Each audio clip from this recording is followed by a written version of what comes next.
A station covering all of the DMV. This is DC News Now. And coming up on the news at noon, violence in the district has some questioning safety across the area.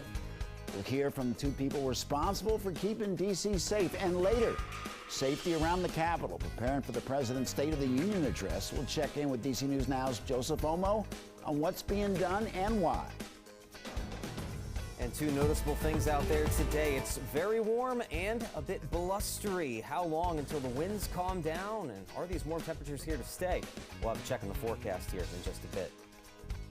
Thank you, Damon. Good afternoon, and thank you for joining us for DC News Now at noon. I'm Mark Hall. Right now, homicides in the district are up 31%, and violence over the weekend contributed to that uptick. DC News Now's Lex Juarez has the details on 3 shootings and what Chief Conte has to say about neighbor reaction.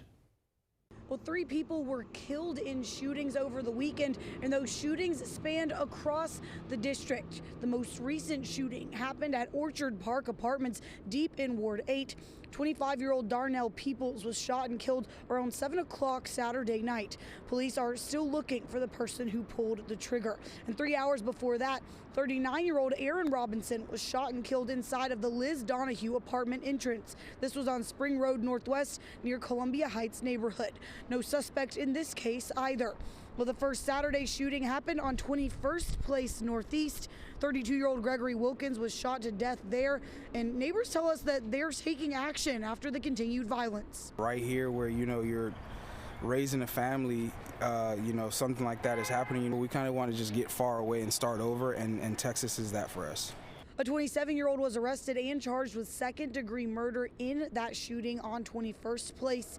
Chief Conte says this perception of fear in the community is more alarming than any numbers could show us. It's really the fact of how people feel, right? If we're 30% below and people still feel unsafe or people feel scared, that's the issue that we really have to address. With the 3 murders over the weekend, there have now been 21 people killed in the district this year. In Washington, Lex Juarez, DC News Now. Lex, thank you. DC first responders pulled a body from the water in Rock Creek Park this morning near Massachusetts Avenue. Traffic was diverted for a while police conducted their investigation. Right now, they're telling us that they don't suspect foul play. In Virginia, Wakefield High School students are now back in class after a rough week and after a march for change. A student overdosed inside a school bathroom last week. 4 other students were treated and survived.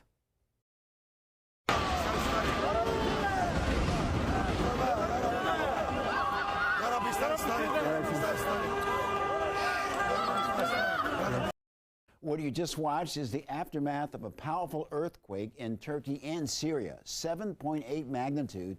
It happened this morning before the sun came up, killing more than 2,000 people, according to officials. People ran out of their homes into rain and snow to get away from falling debris, according to the Associated Press. Some early estimates say that more than 8,000 are injured and thousands of buildings have collapsed. There have been more than 145 aftershocks. Countries around the world are moving to help Mode with supplies and rescue assistance. And another earthquake hits the United States this morning in western New York State, in an area that does not see a lot of activity. Now, the U.S. Geological Survey recorded the earthquake at 3.8 on the Richter scale around 6 this morning. Erie County executives say the earthquake was felt in at least a 30-mile radius, including in Niagara Falls. The earthquake was also felt in southern Ontario, Canada. Happening now, U.S. lawmakers clashing with Chinese officials after the Air Force shot down a suspected Chinese spy balloon this weekend. Saturday, the FAA closed airspace and grounded flights above the Carolina coast so that pilots could shoot down the balloon. According to China, it was a civilian airship used to research weather. While President Biden ordered the balloon to be taken down last Wednesday, defense officials warned against it until it was out of danger of people on the ground. We got to the airport today. We checked out the, as the way in, we got to look up and you could see the balloon and saw the jets kind of circling it or whatnot. Many Republican lawmakers are accusing China of deliberately surveilling sensitive U.S. military sites and are demanding answers from the Biden administration. Pentagon also saying that there is a similar Chinese balloon floating over Latin America. The Chinese government has not commented on that balloon. D.C. Bureau Raquel Martin has a look into what we could expect this week. Republicans are promising not to brush off the discovery of a suspected Chinese spy balloon that was hovering over the U.S. last week. This is deliberate. They did this on purpose. On ABC's This Week, Republican Senator Marco Rubio accused the Chinese of intentionally provoking the U.S. He says he'll have a long list of questions for the Biden administration when he and other congressional leaders are briefed on the incident this week. I'd love to hear from military officials about why wasn't it addressed earlier. For safety reasons, the White House says military officials advised the president to wait until the balloon reached the Atlantic Ocean before shooting it down. And on Saturday, the president gave the military the green light to do just that. We protected civilians. We gained more intelligence while protecting our own sensitive information. Sunday, Senate Majority Leader Chuck Schumer called Republican criticism premature. Our friends are playing politics with U.S. intelligence. In a statement Sunday, the Chinese government, which insists the balloon was for weather purposes, complained the decision to shoot it down was excessive and seemingly warned they could retaliate. Admiral Mike Mullen, former chair of the Joint Chiefs of Staffs, says the exchange strains U.S.-China relations. Further damages, which was deteriorating. And I think that's really the big part of this.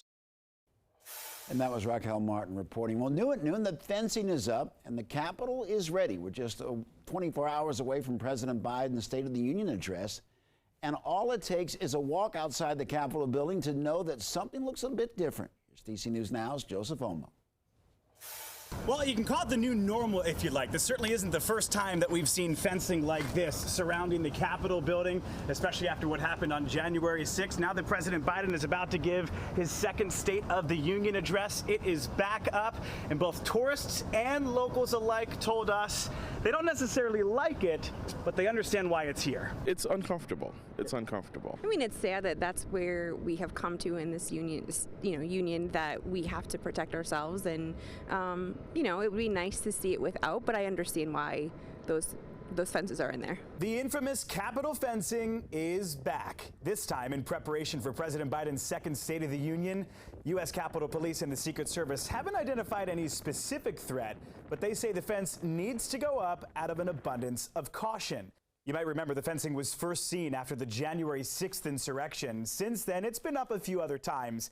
Capitol Police today declining to say when it might come back down. It makes you realize that perhaps January 6th isn't completely over, because I was here when everything was blocked off during the midst of January, like around that time period. And so it just makes you realize that perhaps everything that occurred on January 6th is in ways large and small still going on. Reporting at the Capitol, I'm Joseph Olmo, DC News Now. Thank you, Joseph. Well, this Sunday's game will have everyone boasting their best appetizers and spreads, and for many, guacamole is a must-have. However, getting those avocados to the U.S. is easier said than done. The roads to deliver avocados to our country are considered dangerous, riddled with drug cartels and other gangs.